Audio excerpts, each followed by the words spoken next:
as onderwerp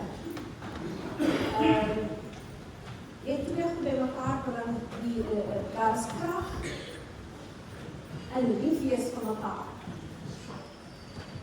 There is power in loving one another.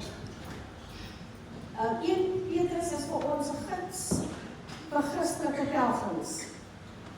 Hierdie brief, geliefdes, is omstreeks in die jaar 65 na Christus geskryf, net 2 jaar voordat Petrus ondersgeboor aan 'n kruis tereggestel is deur die Romeinse keiser Nero.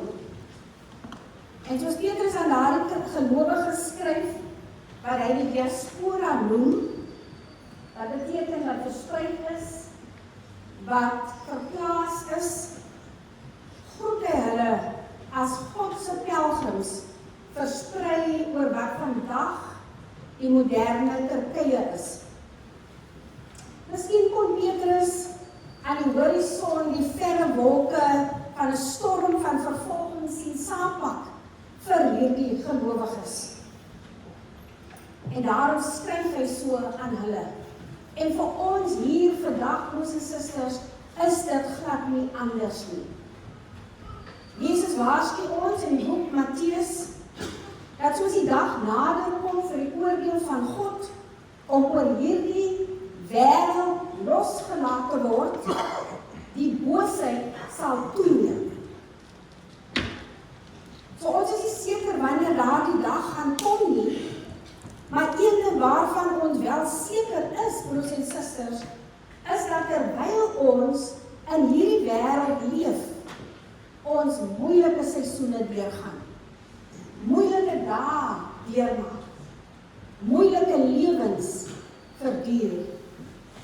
Net soos daardie antieke Christene versprei was oor Asië, is ons ook net pelgrims wat deur hierdie wêreld van ellende gaan.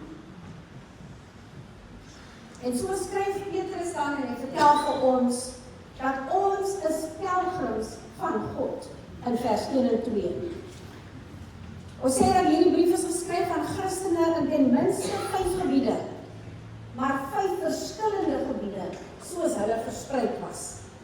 En Petrus noem hierdie Christene, hierdie pelgrims, en noem hulle pelgrims, maar hy sê ook dat hulle vreemdelinge is.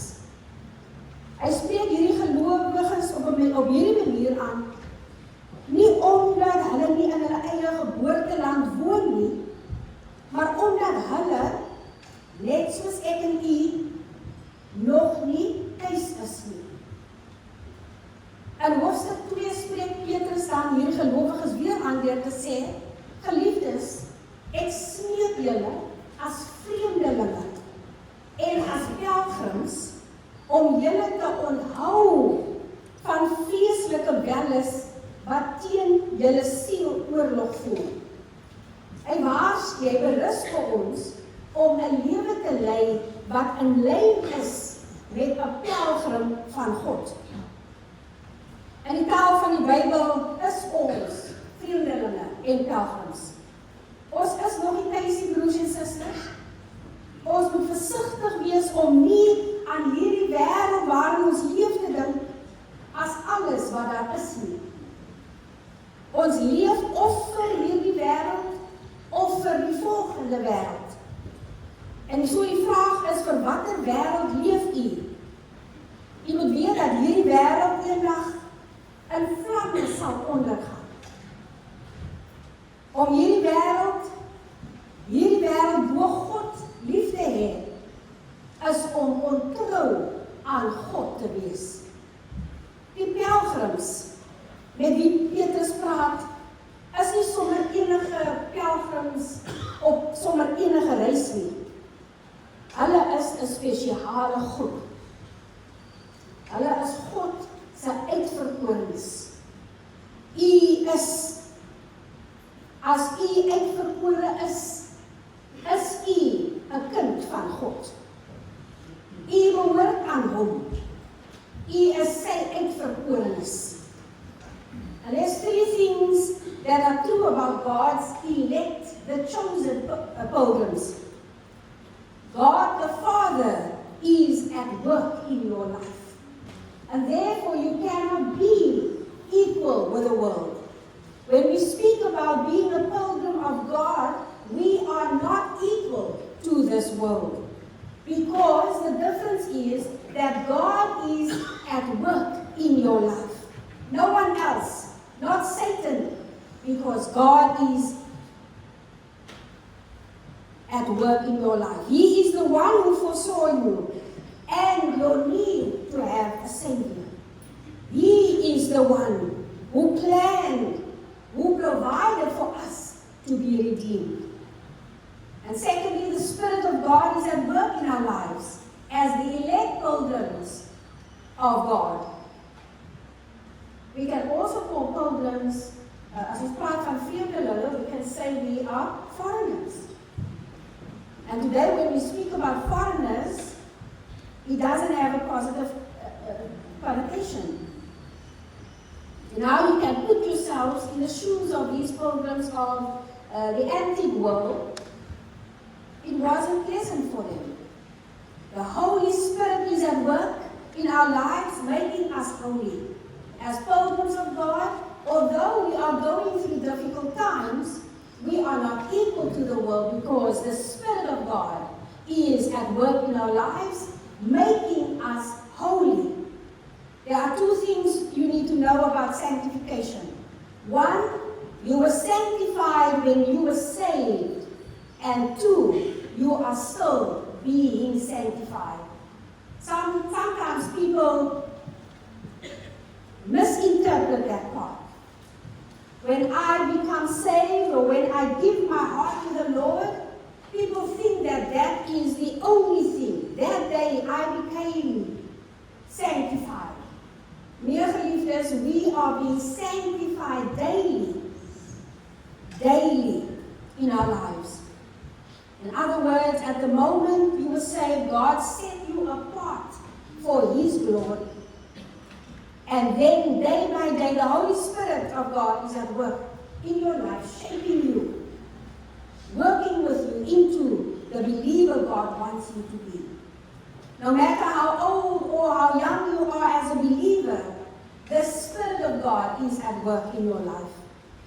And then thirdly, these pilgrims are different because the Son of God is at work in your life. It is through His blood that you have been saved and washed from the guilt of your sin. And the phrase sprinkling of the blood of Jesus Christ refers back to the Old Testament practice of sprinkling a person with leprosy. Leprosy was a terrible, disfiguring disease that left the person not only physically sick, but also socially an outcast. Whenever a person would be identified as a leper, he or she would have to shout. When someone is coming nearer, they must shout, "Unclean, unclean," so that the person can turn around. Because they cannot enter there because they might also be infected and become unclean. The only social contact they had was with people who also had leprosy. It was if the leper was, for all intents and purposes, dead to the world.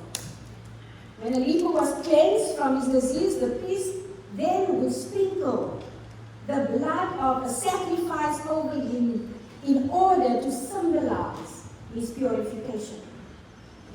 Leprosy came to symbolize sin in the Scripture. And here is the picture that Peter paints for us. We were unclean for our sin, separated from God and from our eternal home in heaven. But even in our uncleanliness, Christ shed His blood for us while we were yet sinners and has cleansed us from our sin. Having been cleansed, we have the Holy Spirit of God at work in our lives daily, conforming us to the image of God that He wants us to be. And therefore, Peter instructs us then to praise God. Thinking about what God has done for us, Peter begins to praise the Lord in verse 3. Blessed be the God and Father of our Lord Jesus Christ. While we cannot add anything to our God, we can praise Him. Niks wat ons by kan voeg nie. Niks wat ons kan sê, sal ons ooit bring gelyk aan die Here nie. Ons kan hom net eer en ons kan hom net prys. What Peter does works for him. We can praise him because in his abundant mercy, God has begotten us again. And what does it mean to be begotten again? This is the same thing Jesus said to us in John 3 verse 16. Die ken ons al, né? Want so lief het God die wêreld gehad, dat hy sy enigste seun vir ons gestuur het. Hoekom het hy dit gedoen? Sodat elkeen wat in hom glo mag lewe en die ewige lewe beerwe. You must be born again. To be begotten again is the same as being born anew. And it speaks of our spiritual birth. We can praise him because of his abundancy of mercy in our lives. And that mercy in our lives is a living hope that he is present daily in our lives. A living hope, brothers and sisters, is a hope that cannot be extinguished. Have you ever heard someone say their hopes and dreams went up in flames? The certain future that we have in Christ will never go up in flames. It will never die. It can never be extinguished by circumstances. It can never be extinguished by anything that we are going through. It is a living stream of hope that will never run dry. And therefore, we need to praise God with everything that we have. We can praise him because we have an inheritance reserved in heaven for us. And this inheritance is described as incorruptible. It is reserved in heaven where nothing can corrupt or defiles will enter in. It will never pass away. And the Greek word to describe the unfading character of our inheritance is the word amaranthos. And we know what an amaranth plant is. Geliefdes, dit is soos onkruid. Hulle sê mos onkruid vergaan nooit. It is often weed, and it seems weed never dies. And the word amaranthos was used in the Greek poetry to symbolize immortality.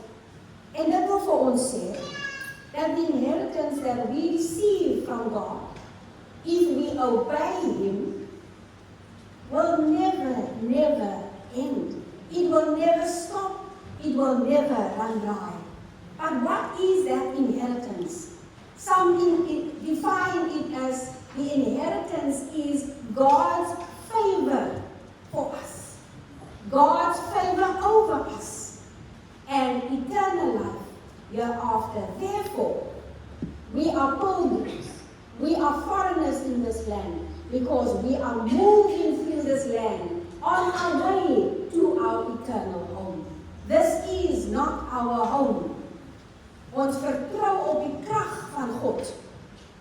Hoe kan ons seker wees dat ons hoop in Christus nooit uitgeblus gaan word? Hoe weet ons dit? Om alle goeie dinge in ons nie tot 'n einde nie, sê die mense.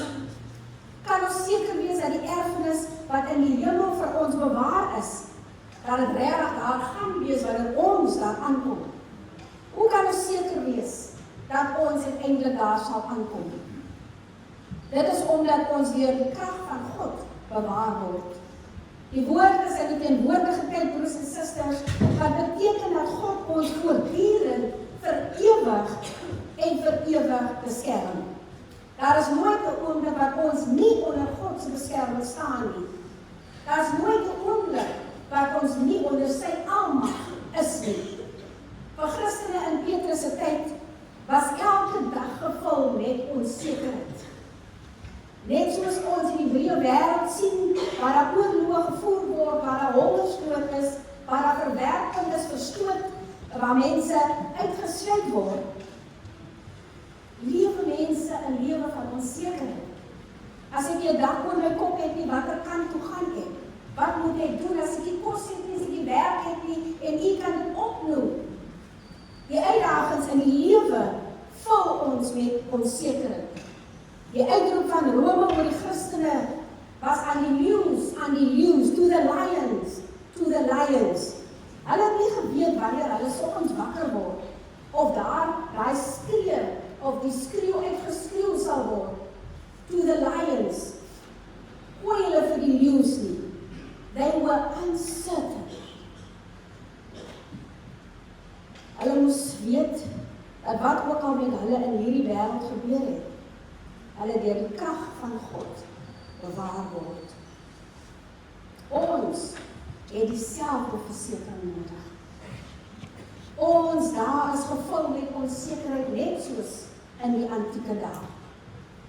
Maar geliefdes, in vers 6 tot 9 kom ons na vertroue in die beloftes van God. Die laaste ding wat 'n mens wil hê, ons moet in die verte sien, is dat ons nie net die versekering het, dat God in staat is om te hou wat ons aan hom toevertrou het nie, maar dat ons hom kan vertrou, omdat hy sy beloftes sal hou. Wat ons hoop en vreugde gee, en ons bo al hierdie waters, die storms laat dryf, is die beloftes van God en sy getrouheid daaraan. Ons moet onthou dat die verskillende beproewinge wat ons in hierdie lewe gaan teekom 'n doel het. Hier in vers 7 word ons meegedeel dat die beproewing van die geloof wat kosbaarder is as goud, tot lof, eer en heerlikheid sal wees by die openbaring van Jesus Christus. En ons moet ons voorberei daarvoor. Ons moet lewe om daar uit te kom. Geliefdes, sê Petrus dan, God het ons nuwe geboorte gegee tot 'n lewende hoop deur die opstanding van Jesus Christus uit die dood. En Petrus sê vir hulle dat nou dat julle gered is, gee ek julle 2 opdragte. And the one thing is that you need to be holy. Now that you are saved, strive to live a holy life as God has intended for you to be. Be holy like God is holy. I have to live in reverent fear because I have been brought by the precious blood of Jesus. I need to honor God with my body. I need to honor God with my whole body. And what does that mean? That means that I am obeying the will of God. I say no to things that will corrupt the body of Christ. I say no to things that will draw me away from the body of Christ. I need to honor God with my body. When I sin, I treat the blood of God with contempt. I fear because I do not want to treat the blood of God with contempt. And the second one is love one another. At the center of this text, in verses 22 to 25, is the command for a born-again person to love one another deeply from the heart. The emphasis here is a brotherly and a sisterly love. The love that we find in the church. The love is a command here. And so can we ask, do we find the love in the church? Is the brotherly, is the sisterly love there? God intended for it to be there. Therefore, our lives should be according what scripture, what God asks of us. Ek deel dit gou met u 'n staaltjie uit die Tweede Wêreldoorlog tussen die Amerikaanse soldate was hulle in Frankryk en hulle het een van hulle geliefde soldate verloor. Iemand wat hard geveg het. Hy was baie getrou aan die woord en hy het hulle die woord gebring en hy sterf. En hulle besluit maar hulle kan hom nie net hier los nie. En hulle gaan soek na 'n kerk of 'n kerk waar hy begrawe kan word. En hulle kom by 'n sekere kerk, ek gaan nie die kerk se naam noem nie, en hulle vra vir die priester, "Can we please not bury our brother here? Because he lived his life according to scripture." En die priester het gevra, "Behoort hy aan die denominasie?" En hulle sê nee. And then the priest said, "Then he cannot be buried here." So, what did they do? They took their friend and buried him outside the cemetery. With a heavy heart, they went to their hideout and so gaan die tyd nog hulle. But the next morning they came back just to ensure that ons 'n goeie job gedoen. And when they came back, they were looking for the grave and saw nothing. And then they went to the priest and they asked, "Sir, can you help us find the grave outside the fence?" And the priest said, "Well, for the first part of the night, as you were digging the grave, I felt sorry for what I told you. But after you slept the second part of the night, I spent moving the barbed fence and included your friend's grave in the church cemetery." Love, brothers and sisters, goes beyond who we are. It goes beyond differences in culture, language, where we come from. We are called to expand our barbed fences and hostility to include others, to bring others in. The world is calling for a revolution, for a change. There is change that's needed in this world, but we cannot keep our fences or our doors closed for people who want to come in. Someone asked, "But is the church not a place where people get hurt so often?" Well, there's a truth to that. But there is true power in loving one another. Even that hurt or whatever we go through can be overcome through the love for one another. Daar is krag in lief wees vir mekaar. And how do we do that? We are authentic in our love. Love one another deeply, says Scripture, from the heart. It means that it's not a superficial love. Many times our fellowships might be superficial. Many times when we come together, we are in such a hurry because I must go home. And in the time that we are living in, it is very difficult to still be at church at 10 in the night. Our times have changed. So sometimes we just ask, "How are you?" But we don't have the time to really hear your story. And so we give a handshake, but we move on. We don't make time for one another. We do not have time to love in our home because we are so busy with many things in life. Genuine love, brothers and sisters, dear young people, happens when one takes time to be with others. This time has to be intentionally created, just as God intentionally saved us. People are hurting and wounded around the world, but they want and they need someone to talk to. If one cannot love someone at home, how can we love someone at church and beyond? And we will fail in our love to others in the society. Therefore, be authentic, be genuine in the love. Give of your time. Understand that time is love. Discover a common ground with one another. Listen and respond. Embrace differences, but be trustworthy. Be trustworthy. Laat u ja wees en u nee. Laat u woorde regtig waar gekenmerk word deur u getrouheid aan die ander. Do not, when we love, do not expect anything in return. Do you know that love is fake if motivated by a reward? We hear that in 1 Corinthians 3:30 verse 5. Love is not self-seeking. Genuinely, love complements one another. Help if needed. So geliefdes en slotte, wat verhoed ons om opreg en autentiek te wees? Vrees. Vrees vir vorige seer kry. Vrees vir ek wil nie dieselfde fout weer maak nie.